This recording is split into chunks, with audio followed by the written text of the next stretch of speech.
Four Quartets. This evening, Alec Guinness reads Four Quartets by T.S. Eliot. Burnt Norton.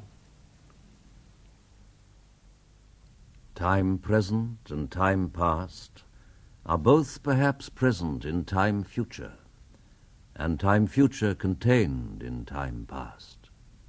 If all time is eternally present, all time is unredeemable. What might have been is an abstraction remaining a perpetual possibility only in a world of speculation.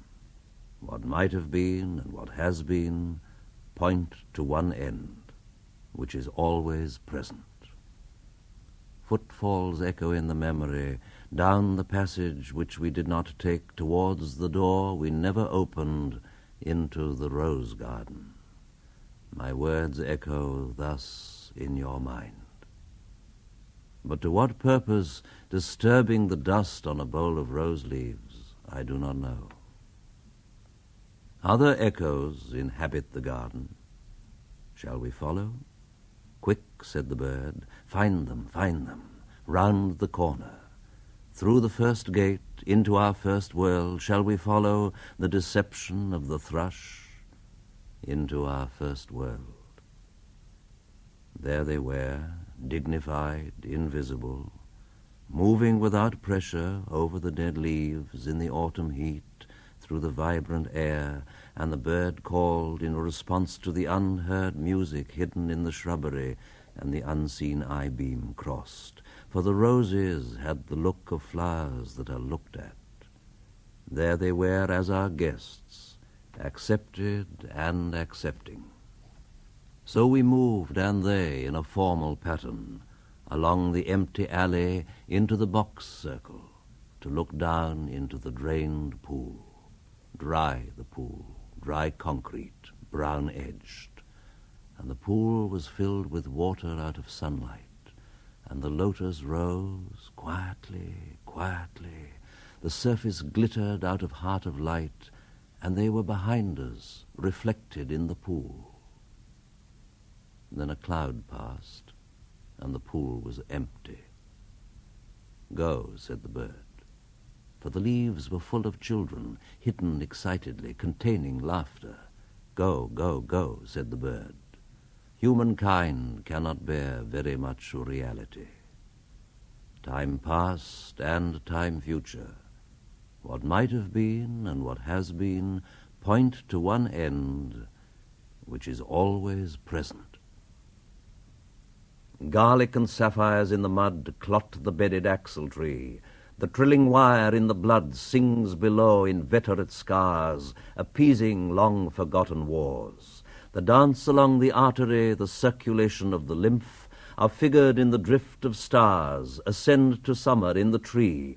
We move above the moving tree, in light upon the figured leaf, and here upon the sodden floor below, the boarhound and the boar pursue their pattern as before, but reconciled among the stars. At the still point of the turning world, neither flesh nor fleshless, neither from nor towards, at the still point there the dance is, but neither arrest nor movement, and do not call it fixity where past and future are gathered. Neither movement from nor towards, neither ascent nor decline. Except for the point, the still point, there would be no dance, and there is only the dance. I can only say, there we have been, but I cannot say where. And I cannot say how long, for that is to place it in time. The inner freedom from the practical desire, the release from action and suffering, release from the inner and the outer compulsion, yet surrounded by a grace of sense, a white light still and moving, Erhebung without motion, concentration without elimination, both a new world and the old made explicit, understood in the completion of its partial ecstasy, the resolution of its partial horror. Yet the enchainment of past and future, woven in the weakness of the changing body, protects mankind from heaven and damnation, which flesh cannot endure. Time past and time future allow but a little consciousness. To be conscious is not to be in time, but only in time can the moment in the rose garden, the moment in the arbor where the rain beat, the moment in the draughty church at Smokefall be remembered, involved with past and future. Only through time is conquered. Here is a place of disaffection, time before and time after, in a dim light.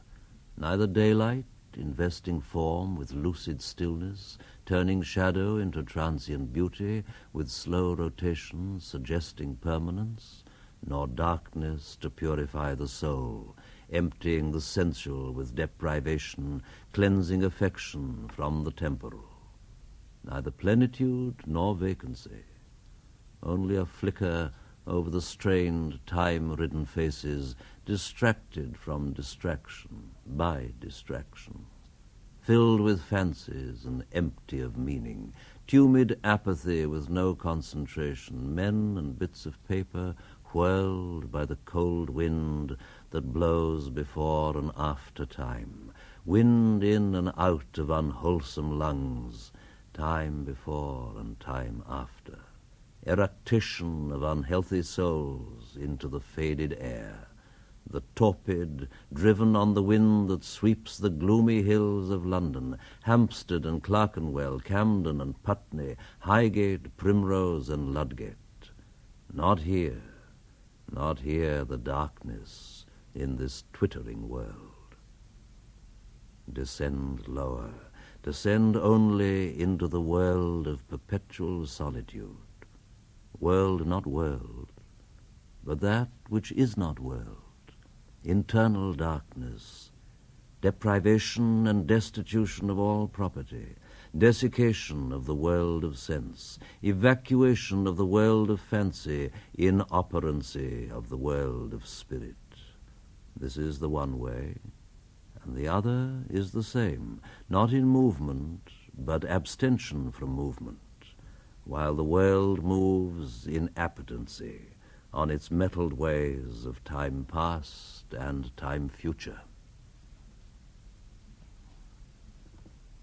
Time and the bell have buried the day, the black cloud carries the sun away. Will the sunflower turn to us? Will the clematis stray down, bend to us? Tendril and spray clutch and cling? Chill fingers of you be curled down on us? After the kingfisher's wing has answered light to light and is silent, the light is still at the still point of the turning world. Words move, music moves only in time, but that which is only living can only die. Words after speech reach into the silence. Only by the form, the pattern, can words or music reach the stillness, as a Chinese jar still moves perpetually in its stillness. Not the stillness of the violin while the note lasts, not that only, but the coexistence, or say that the end precedes the beginning, and the end and the beginning were always there before the beginning and after the end, and all is always now. Words strain, crack and sometimes break under the burden, under the tension, slip, slide, perish, decay with imprecision, will not stay in place, will not stay still.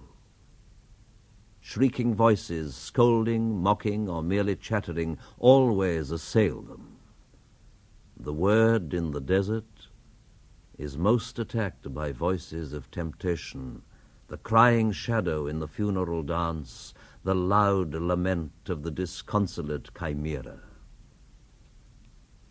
The detail of the pattern is movement, as in the figure of the 10 stairs. Desire itself is movement, not in itself desirable. Love is itself unmoving. only the cause and end of movement, timeless and undesiring, except in the aspect of time caught in the form of limitation between unbeing and being. Sudden in a shaft of sunlight, even while the dust moves, there rises the hidden laughter of children in the foliage. Quick now, here, now, always. Ridiculous the waste-sad time, stretching before and after. 4 Quartets. East Coker. In my beginning is my end. In succession houses rise and fall, crumble, are extended, are removed, destroyed, restored, or in their place is an open field or a factory or a bypass. Old stone to new buildings, old timber to new fires, old fires to ashes, and ashes to the earth, which is already flesh, fur, and feces, bone of man and beast, cornstalk and leaf. Houses live and die. There is a time for building, and a time for living and for generation, and a time for the wind to break the loosened pane, and to shake the wainscot where the field mouse trots, and to shake the tattered arras woven with a silent motto. In my beginning is my end. Now the light falls across the open field, leaving the deep lane shuttered with branches, dark in the afternoon, where you lean against a bank while a van passes, and the deep lane insists on the direction into the village, in the electric heat, hypnotized. In a warm haze, the sultry light is absorbed, not refracted, by grey stone. The dahlias sleep in the empty silence. Wait for the early owl. In that open field, if you do not come too close, on a summer midnight you can hear the music of the weak pipe and the little drum, and see them dancing around the bonfire, the association of man and woman in dancing, signifying matrimony, a dignified and commodious sacrament, 2 and 2 necessary conjunction, holding each other by the hand or the arm, which betokeneth concord. Round and round the fire, leaping through the flames, or joined in circles, rustically solemn or in rustic laughter, lifting heavy feet in clumsy shoes, earth feet, loam feet, lifted in country mirth, mirth of those long since under earth, nourishing the corn, keeping time, keeping the rhythm in their dancing, as in their living in the living seasons, the time of the seasons and the constellations, the time of milking and the time of harvest, the time of the coupling of man and woman and that of beasts, feet rising and falling, eating and drinking, dung and death. Dawn points, and another day prepares for heat and silence. Out at sea the dawn wind wrinkles and slides.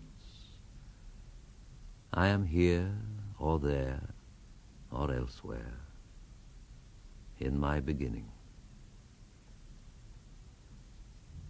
What is the late November doing with the disturbance of the spring and creatures of the summer heat, and snowdrops writhing under feet, and hollyhocks that aim too high, red into grey and tumble down, late roses filled with early snow? Thunder rolled by the rolling stars simulates triumphal cars deployed in constellated wars. Scorpion fights against the sun until the sun and moon go down. Comets weep and Leonids fly, hunt the heavens and the plains, whirl in a vortex that shall bring the world to that destructive fire which burns before the ice cap rains. That was a way of putting it, not very satisfactory.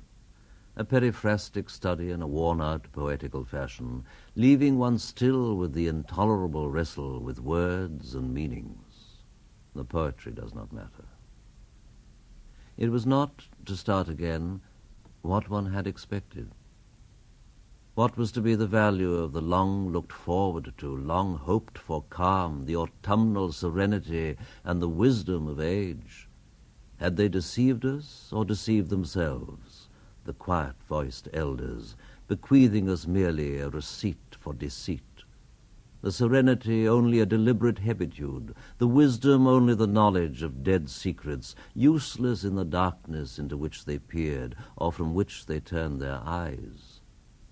There is, it seems to us, at best, only a limited value in the knowledge derived from experience. The knowledge imposes a pattern and falsifies, for the pattern is new in every moment, and every moment is a new and shocking valuation of all we have been. We are only undeceived of that which, deceiving, could no longer harm. In the middle, not only in the middle of the way, but all the way, in a dark wood, in a bramble, on the edge of a grimpen, where is no secure foothold, and menaced by monsters, fancy lights, risking enchantment. Do not let me hear of the wisdom of old men, but rather of their folly, their fear and frenzy, their fear of possession, of belonging to another, or to others, or to God. The only wisdom we can hope to acquire is the wisdom of humility. Humility is endless. The houses are all gone under the sea. The dancers are all gone under the hill. Oh, dark, dark, dark, they all go into the dark, the vacant interstellar spaces, the vacant into the vacant, the captains, merchant bankers, eminent men of letters, the generous patrons of art, the statesmen and the rulers, distinguished civil servants, chairmen of many committees, industrial lords and petty contractors, all go into the dark, and dark the sun and moon, and the Almanac de Gotha, and the Stock Exchange Gazette, the Directory of Directors, and cold the sense and lost the motive of action. And we all go with them into the silent funeral, nobody's funeral, for there is no one to bury. I said to my soul, be still, and let the dark come upon you, which shall be the darkness of God.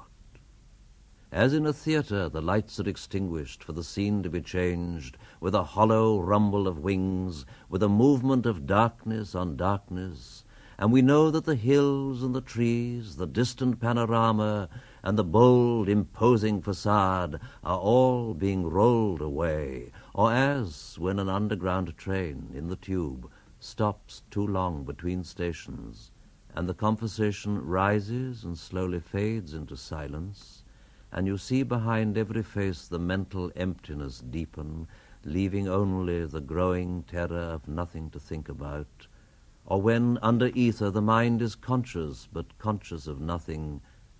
I said to my soul, be still, and wait without hope, for hope would be hope for the wrong thing. Wait without love, for love would be love of the wrong thing. There is yet faith, but the faith and the love and the hope are all in the waiting. Wait without thought, for you are not ready for thought. So the darkness shall be the light, and the stillness the dancing. Whisper of running streams and winter lightning, the wild thyme unseen and the wild strawberry, the laughter in the garden, echoed ecstasy not lost but requiring, pointing to the agony of death and birth. You say I am repeating something I have said before. I shall say it again. Shall I say it again? In order to arrive there, to arrive where you are, to get from where you are not, you must go by a way wherein there is no ecstasy. In order to arrive at what you do not know, you must go by a way which is the way of ignorance. In order to possess what you do not possess, you must go by the way of dispossession. In order to arrive at what you are not, you must go through the way in which you are not. And what you do not know is the only thing you know. And what you own is what you do not own. And where you are is where you are not. The wounded surgeon plies the steel that questions the distempered part. Beneath the bleeding hands we feel the sharp compassion of the healer's art, resolving the enigma of the fever chart. Our only health is the disease if we obey the dying nurse, whose constant care is not to please, but to remind of our and Adam's curse, and that to be restored our sickness must grow worse. The whole earth is our hospital, endowed by the ruined millionaire, wherein, if we do well, we shall die of the absolute paternal care that will not leave us, but prevents us everywhere. The chill ascends from feet to knees, the fever sings in mental wires. If to be warmed, then I must freeze, and quake in frigid purgatorial fires, of which the flame is roses, and the smoke is briars. The dripping blood our only drink, the bloody flesh our only food, in spite of which we like to think that we are sound, substantial flesh and blood. Again, in spite of that, we call this Friday good. So here I am, in the middle way, having had 20 years largely wasted, the years of l'entre-deux-guerres, trying to learn to use words, and every attempt is a wholly new start and a different kind of failure, because one has only learnt to get the better of words for the thing one no longer has to say, or the way in which one is no longer disposed to say it. And so each venture is a new beginning, a raid on the inarticulate with shabby equipment always deteriorating in the general mess of imprecision of feeling, undisciplined squads of emotion. And what there is to conquer by strength and submission has already been discovered once or twice or several times by men whom one cannot hope to emulate. But there is no competition. There is only the fight to recover what has been lost and found and lost again and again, and now under conditions that seem unpropitious. But perhaps neither gain nor loss. For us, there is only the trying. The rest is not our business. Home is where one starts from. As we grow older, the world becomes stranger, the pattern more complicated of dead and living. Not the intense moment isolated with no before and after, but a lifetime burning in every moment, and not the lifetime of one man only, but of old stones that cannot be deciphered. There is a time for the evening under starlight, a time for the evening under lamplight, the evening with the photograph album. Love is most nearly itself when here and now cease to matter. Old men ought to be explorers. Here and there does not matter. We must be still and still moving into another intensity for a further union, a deeper communion through the dark cold and the empty desolation, the wave cry, the wind cry, the vast waters of the petrel and the porpoise. In my end is my beginning. 4 Quartets. The Dry Salvages. I do not know much about gods, but I think that the river is a strong brown god, sullen, untamed, and intractable, patient to some degree, at first recognized as a frontier, useful, untrustworthy as a conveyor of commerce, then only a problem confronting the builder of bridges. The problem once solved, The brown god is almost forgotten by the dwellers in cities, ever, however, implacable, keeping his seasons and rages, destroyer, reminder of what men choose to forget, unhonored, unpropitiated by worshippers of the machine, but waiting, watching, and waiting. His rhythm was present in the nursery bedroom, in the rank ailanthus of the April dooryard, in the smell of grapes on the autumn table, and the evening circle in the winter gaslight. The river is within us, and the sea is all about us. The sea is the land's edge also, the granite into which it reaches, the beaches where it tosses its hints of earlier and other creation, the starfish, the hermit crab, the whale's backbone, the pools where it offers to our curiosity the more delicate algae and the sea anemone. It tosses up our losses, the torn seine, the shattered lobster pot, the broken oar, and the gear of foreign dead men. The sea has many voices, many gods, and many voices. The salt is on the briar rose, the fog is in the fir trees. The sea howl and the sea yelp are different voices, often together heard. The whine in the rigging, the menace and caress of wave that breaks on water, the distant rote in the granite teeth, and the wailing warning from the approaching headland are all sea voices, and the heaving groaner rounded homewards, and the seagull. And under the oppression of the silent fog, the tolling bell measures time, not our time, rung by the unhurried groundswell, a time older than the time of chronometers, older than time counted by anxious, worried women, lying awake, calculating the future, trying to unweave, unwind, unravel, and piece together the past and the future between midnight and dawn, when the past is all deception, the future futureless, before the morning watch, when time stops and time is never ending, and the groundswell that is and was from the beginning clangs the bell. Where is there an end of it, the soundless wailing, the silent withering of autumn flowers, dropping their petals and remaining motionless? Where is there an end to the drifting wreckage, the prayer of the bone on the beach, the unprayable prayer at the calamitous annunciation?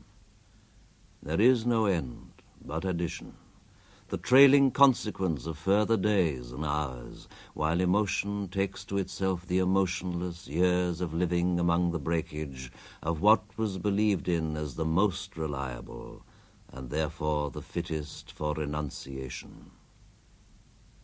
There is the final addition, the failing pride or resentment at failing powers, the unattached devotion which might pass for devotionless in a drifting boat with a slow leakage, the silent listening to the undeniable clamor of the bell of the last annunciation. Where is the end of them, the fisherman sailing into the wind's tail, where the fog cowers?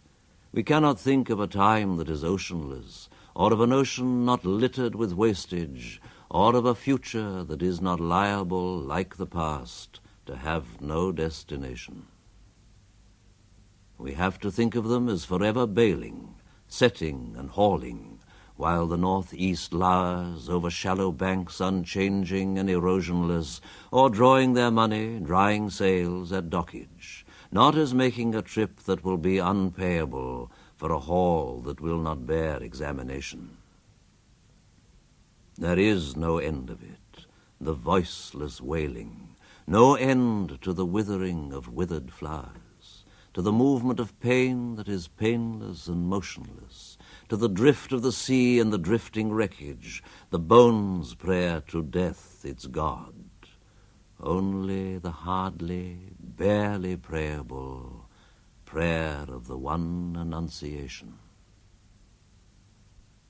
It seems, as one becomes older, that the past has another pattern and ceases to be a mere sequence or even development, the latter a partial fallacy encouraged by superficial notions of evolution, which becomes, in the popular mind, a means of disowning the past. The moments of happiness, not the sense of well-being, fruition, fulfillment, security, or affection, or even a very good dinner, but the sudden illumination. We had the experience but missed the meaning, and approach to the meaning restores the experience in a different form, beyond any meaning we can assign to happiness. I have said before that the past experience revived in the meaning is not the experience of one life only, but of many generations, not forgetting something that is probably quite ineffable, the backward look behind the assurance of recorded history, the backward half-look over the shoulder towards the primitive terror.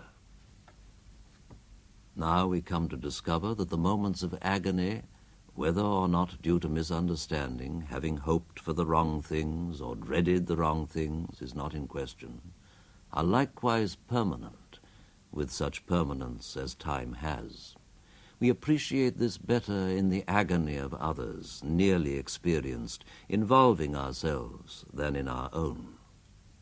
For our own past is covered by the currents of action, but the torment of others remains an experience unqualified, unworn by subsequent attrition.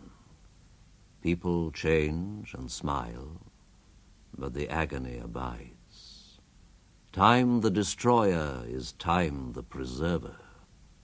Like the river with its cargo of dead Negroes, cows and chicken coops, the bitter apple and the bite in the apple, and the ragged rock in the restless waters, waves wash over it, fogs conceal it. On a halcyon day it is merely a monument. In navigable weather it is always a sea mark to lay a course by. But in the sombre season, or the sudden fury, is what it always was. I sometimes wonder if that is what Krishna meant, among other things, or one way of putting the same thing, that the future is a faded song, a royal rose or a lavender spray of wistful regret for those who are not yet here to regret, pressed between yellow leaves of a book that has never been opened. And the way up is the way down, the way forward is the way back. You cannot face it steadily, but this thing is sure, that time is no healer. The patient is no longer here. When the train starts and the passengers are settled to fruit periodicals and business letters, and those who saw them off have left the platform, their faces relax from grief into relief, to the sleepy rhythm of 100 hours.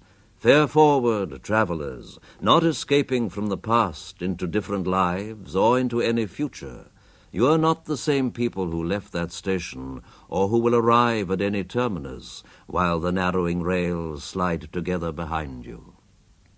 And on the deck of the drumming liner, watching the furrow that widens behind you, you shall not think the past is finished or the future is before us.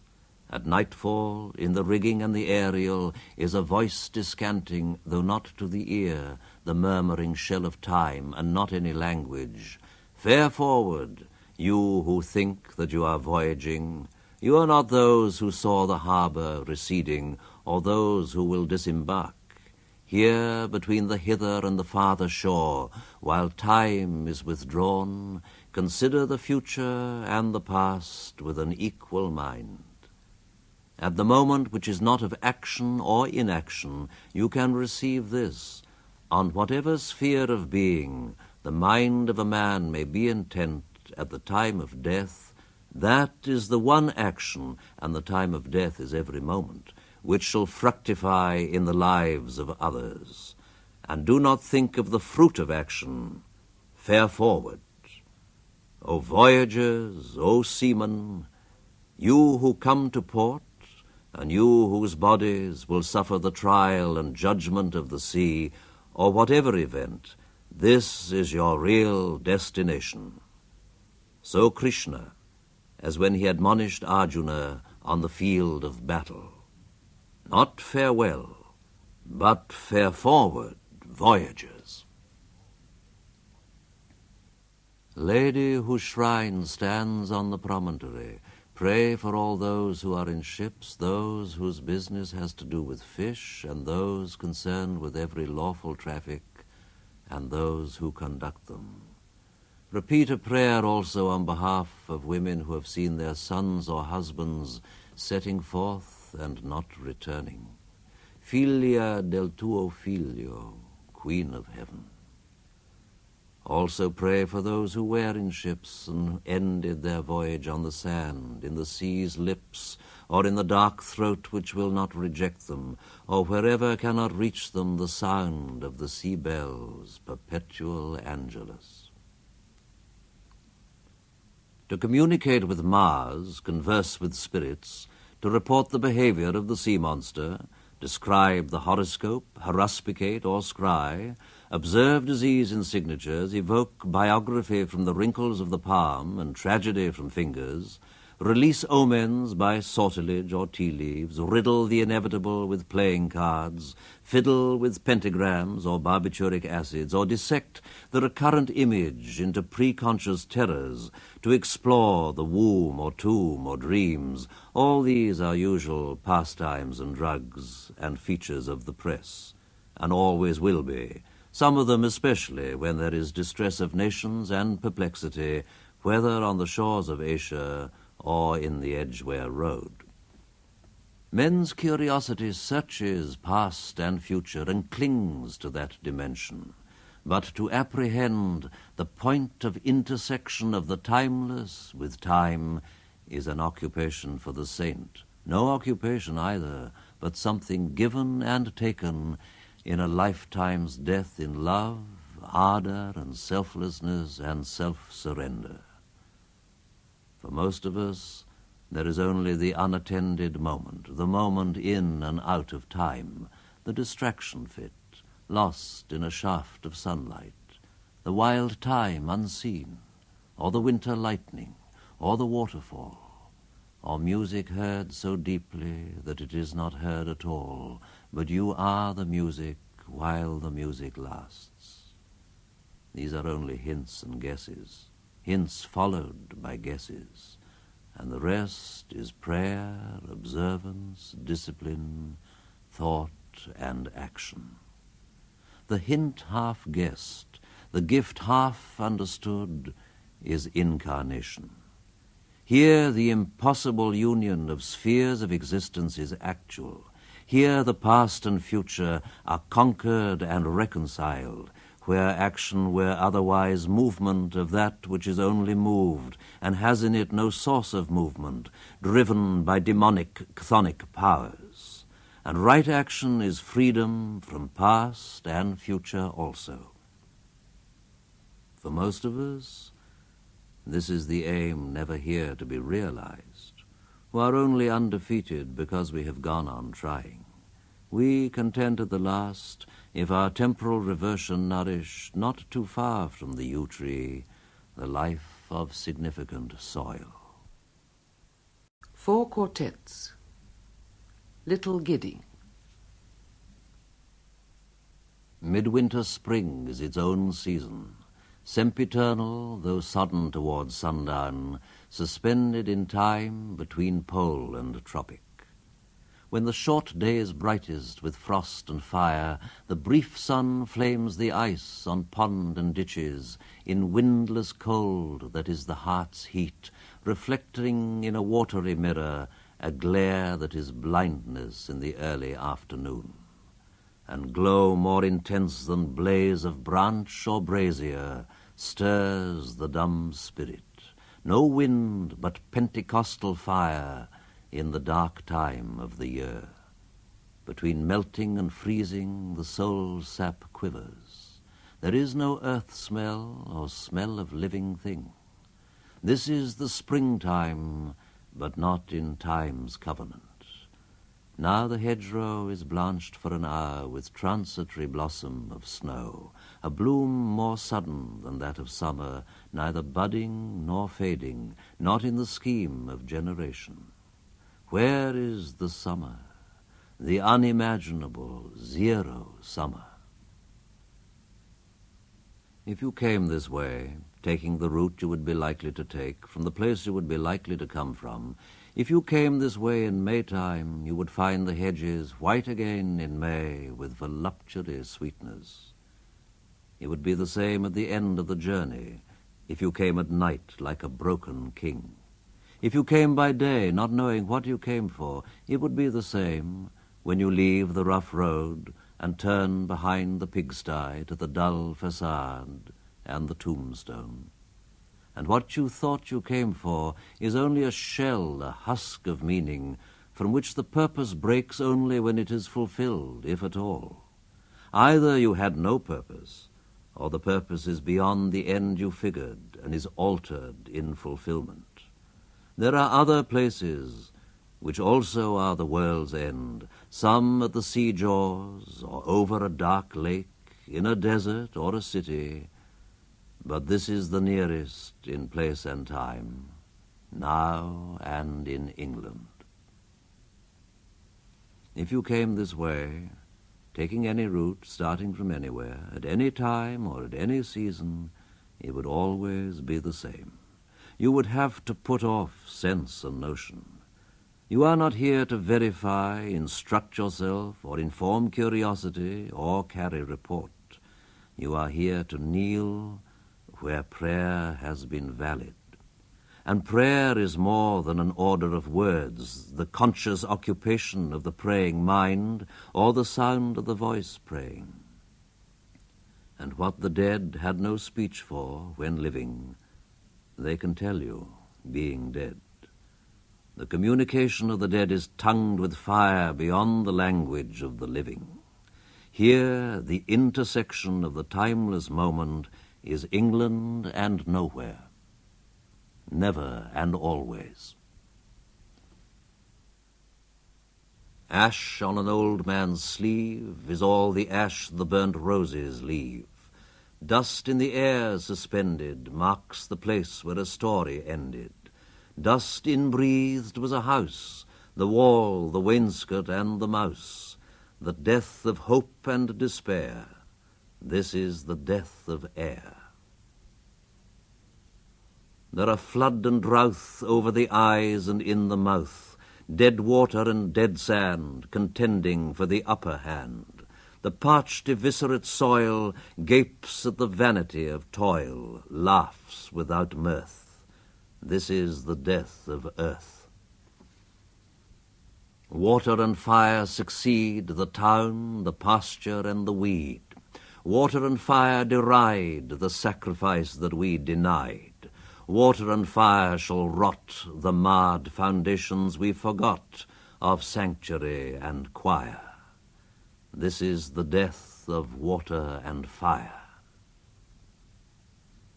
In the uncertain hour before the morning, near the ending of interminable night, at the recurrent end of the unending, after the dark dove with the flickering tongue had passed below the horizon of his homing, while the dead leaves still rattled on like tin over the asphalte where no other sound was, between three districts whence the smoke arose, I met one walking, loitering and hurried, as if blown towards me like the metal leaves before the urban dawn wind unresisting.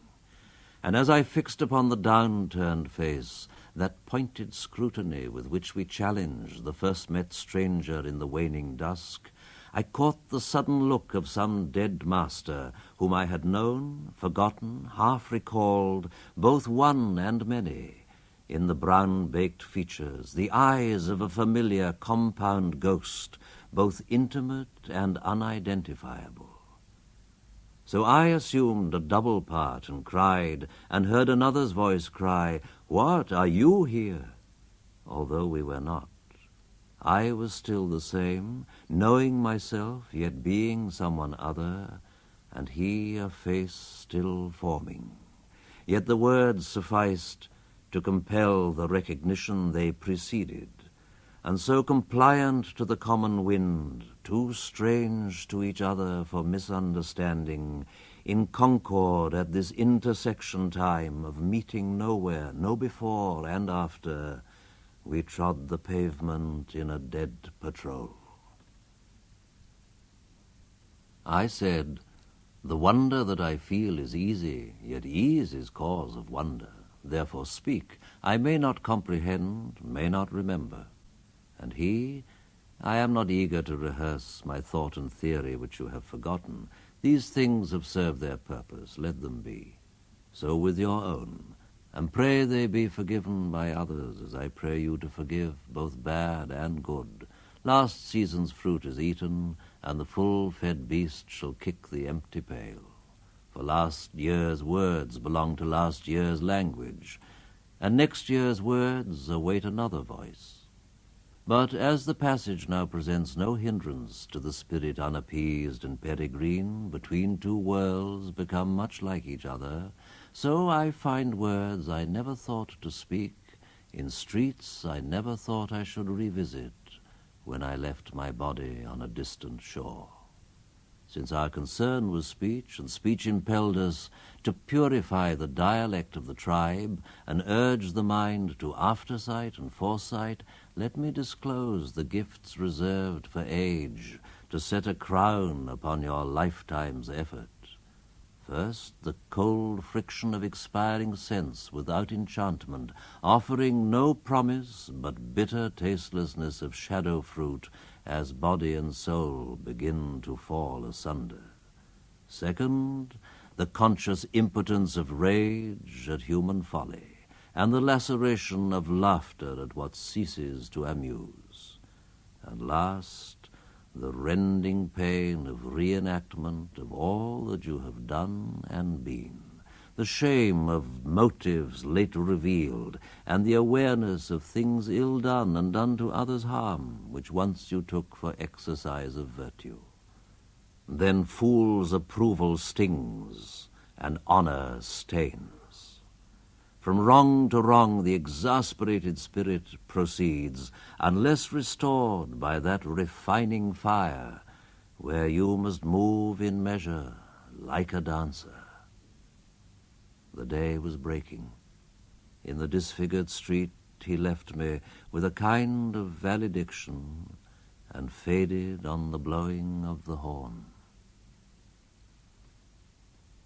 There are three conditions which often look alike, yet differ completely, flourish in the same hedgerow: attachment to self and to things and to persons, detachment from self and from things and from persons, and growing between them indifference, which resembles the others as death resembles life, being between two lives, unflowering between the live and the dead nettle. This is the use of memory for liberation, not less of love, but expanding of love beyond desire, and so liberation from the future as well as the past. Thus, love of a country begins as attachment to our own field of action, and comes to find that action of little importance, though never indifferent. History may be servitude, history may be freedom. See, now they vanish, the faces and places, with the self which, as it could, loved them, to become renewed, transfigured in another pattern. Sin is behoovely, but all shall be well, and all manner of things shall be well. If I think again of this place, and of people not wholly commendable, of no immediate kin or kindness, but some of peculiar genius, all touched by a common genius, united in the strife which divided them, if I think of a king at nightfall, of 3 men and more on the scaffold, and a few who died forgotten in other places, here and abroad, and of one who died blind and quiet, why should we celebrate these dead men more than the dying? It is not to ring the bell backward, nor is it an incantation to summon the spectre of a rose. We cannot revive old factions, we cannot restore old policies, or follow an antique drum. These men and those who opposed them, and those whom they opposed, accept the constitution of silence, and are folded in a single party. Whatever we inherit from the fortunate, we have taken from the defeated what they had to leave us, a symbol perfected in death. And all shall be well, and all manner of things shall be well, by the purification of the motive in the ground of our beseeching. The dove descending breaks the air with flame of incandescent terror, of which the tongues declare the one discharge from sin and error. The only hope or else despair lies in the choice of pyre or pyre, to be redeemed from fire by fire. Who then devised the torment? Love. Love is the unfamiliar name behind the hands that wove the intolerable shirt of flame, which human power cannot remove. We only live, only suspire, consumed by either fire or fire. What we call the beginning is often the end, and to make an end is to make a beginning. The end is where we start from. And every phrase and sentence that is right, where every word is at home, taking its place to support the others, the word neither diffident nor ostentatious, an easy commerce of the old and the new, the common word exact without vulgarity, the formal word precise but not pedantic, the complete consort dancing together, every phrase and every sentence is an end and a beginning, every poem an epitaph. And any action is a step to the block, to the fire, down the sea's throat, or to an illegible stone.